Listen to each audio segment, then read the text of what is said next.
We're learning some more details about the gun that Jason Dalton is accused of using during the spree and how he had visited a gun shop just hours before the rampage. 24-hour News 8's Ken Kolker is back in studio control with more on this side of the story tonight. Ken? Yeah, Brian, the deadly rampage has reignited the gun control debate with President Obama taking the lead, but Dalton, who had no criminal past, no history of mental illness, had every right to own a handgun. Police tell us that the 9mm semi-automatic he was carrying when arrested was perfectly legal. He had bought it legally and had registered it in his name.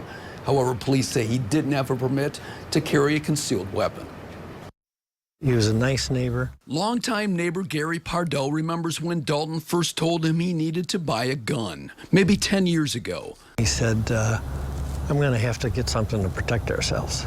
To protect himself, his wife, and his 2 kids, he told his neighbor after somebody tried breaking into his rural home north of Kalamazoo. I didn't know he had multiple guns. We never talked about guns other than the fact that he had got one. He says Dalton fired a warning shot into the ground once or twice after that, after hearing strange noises outside. He said, all I did was open the door and just shoot a shot into the ground.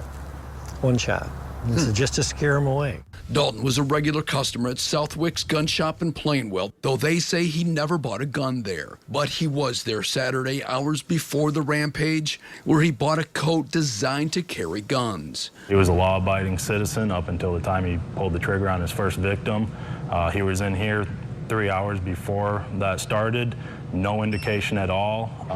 There's just some people that will never give you an indication that they're about to do something horrible. After Dalton's first court appearance yesterday, Kalamazoo County Prosecutor Jeff Getting wanted no part of the gun debate. There are going to be people that say we would be safer with more guns. There are people that say we would not be safer with more guns. We would be safer with less guns. That's not something that I'm going to get into. Dalton's neighbor is still shaken by the image of his friend in court. I saw what appeared to me a broken man.